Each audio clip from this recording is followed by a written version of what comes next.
Hey, it's Pierre from Squash Source. I have a review today of Halo headbands.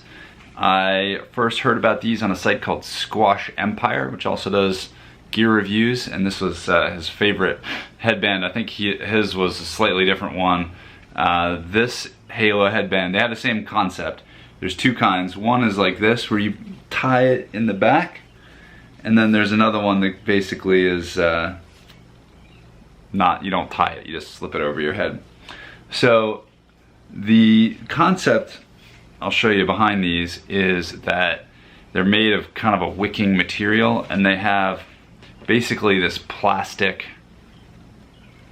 barrier here that sits right above your goggles, right above your eyes, I guess I should say, and it redirects the sweat away to the sides, and then it sort of drips down the back and towards the knot of this,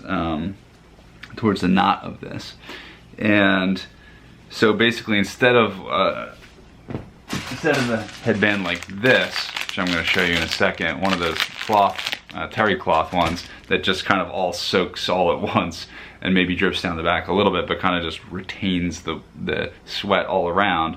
These are meant to kind of move it away from your eyes and from your goggles, so it doesn't block your vision. The tie on these is quite satisfying. It's not, I just give it one, two. It stays perfectly stable throughout a whole squash match, and it feels comfortable. That little plastic thing doesn't feel like there's anything there. It's there, but it doesn't feel like much. And it's really easy to untie. You just pull it off, and it's super easy to untie.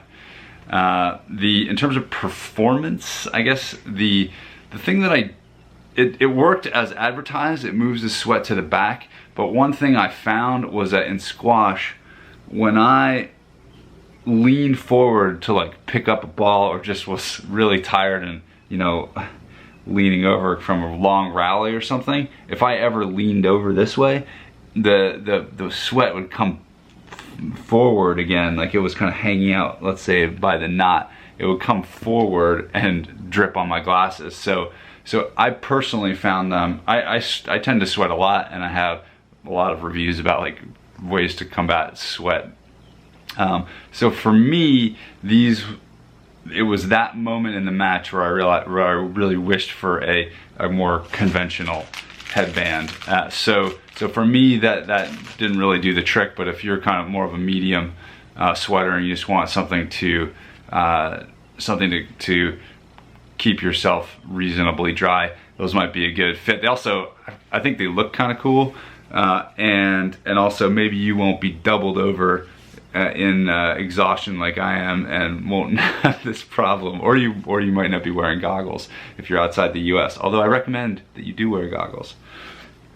So that's my take on the Halo headband, was that that was a slight problem. Now I also bought a few regular type headbands, and you can get these pretty much anywhere.